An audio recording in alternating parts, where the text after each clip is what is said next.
এখানে বলছে Jamal and I যুক্ত হয়েছে অ্যান্ড দ্বারা। এখন অ্যান্ড দ্বারা যে দুইটা নাউন যুক্ত হইল, নাউন বা প্রনাউন যুক্ত হইল, জামাল এবং আই দুইটা ব্যক্তি কি একজনকে মিন করতেছে, একই ব্যক্তিকে মিন করতেছে না আলাদা ব্যক্তিকে মিন করতেছে? যদি আলাদা ব্যক্তিকে মিন করে তাহলে বার প্লুরাল, আর যদি একই ব্যক্তিকে নির্দেশ করে তাহলে সিঙ্গুলার।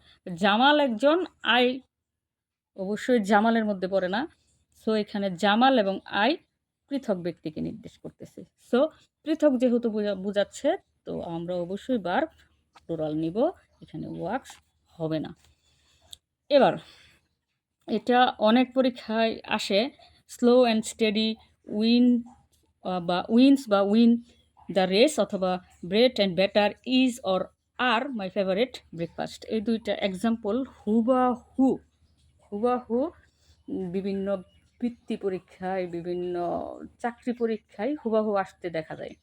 এবার কথা হচ্ছে এই দুইটা সেন্টেন্সে আসলে ভার্ব কী হবে।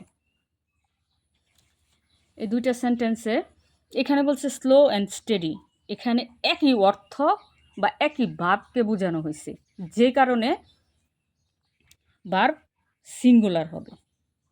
আমরা রুলস পড়ছিলাম যে অ্যান্ড দ্বারা দুই বা ততোধিক নাউন দ্বারা যদি একই ব্যক্তি, একই বস্তু, একই অর্থ বা একই ভাব প্রকাশ করে, সেই ক্ষেত্রে আমরা ভার্বটা সিঙ্গুলার ব্যবহার করব। তো এখানে স্লো অ্যান্ড স্টেডি দিয়ে একই অর্থ বা একই ভাবকে বোঝানো হয়েছে, যার বিদায় ভার্ব হবে সিঙ্গুলার। উইন্স হবে নট উইন।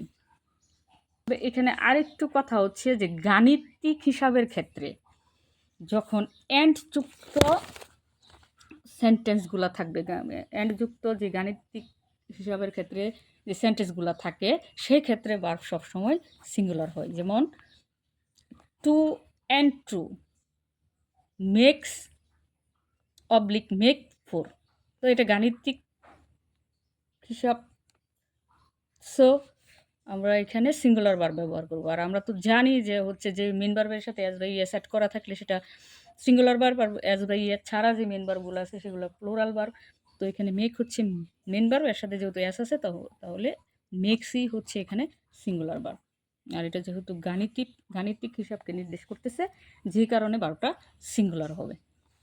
একটু ব্যতিক্রম, এটা হচ্ছে টাইম অ্যান্ড টাইট, এখানে হোয়াইট হবে, এখানে হোয়াইটস হবে না, এটা একটু খেয়াল রাখতে হবে। এটাও বিভিন্ন চাকরি পরীক্ষায় অনেক আসতে দেখা গেছে।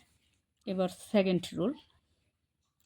রুল হচ্ছে যে অর, নর, বাট, অলসো, অর, নর, বাট, অলসো, এই তিনটা জিনিস যদি কোনো সেন্টেন্সে থাকে, তবে সেক্ষেত্রে আমাদের ভার্ব কি হবে?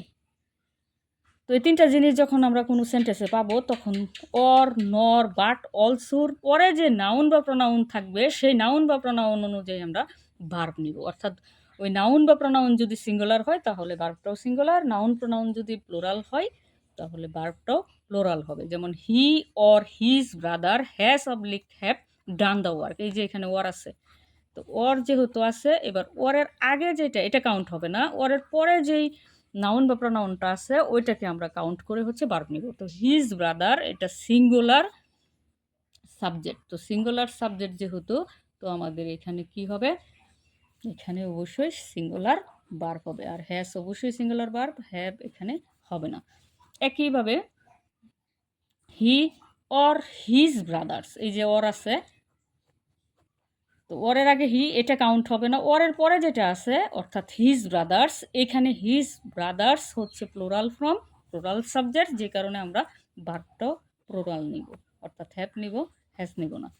সেকেন্ড, নেইদার হি নর হিজ ব্রাদার্স, এই যে নর আছে, তো নর যেহেতু আছে, তো নরের পরে যেই নাউন বা প্রনাউনটা থাকবে ওইটাকে আমরা কাউন্ট করব। তো হিজ ব্রাদার্স এখানে প্লুরাল ফর্মে আছে, অর্থাৎ প্লুরাল সাবজেক্ট, সো আমরা এখানে ভার্বটাও প্লুরাল নিব, এখানে ওয়াস হবে না।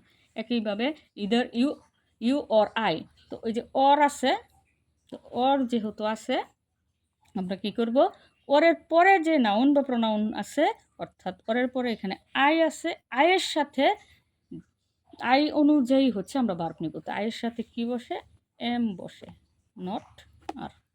আশা করি বুঝতে পারছেন। সকলকে ধন্যবাদ।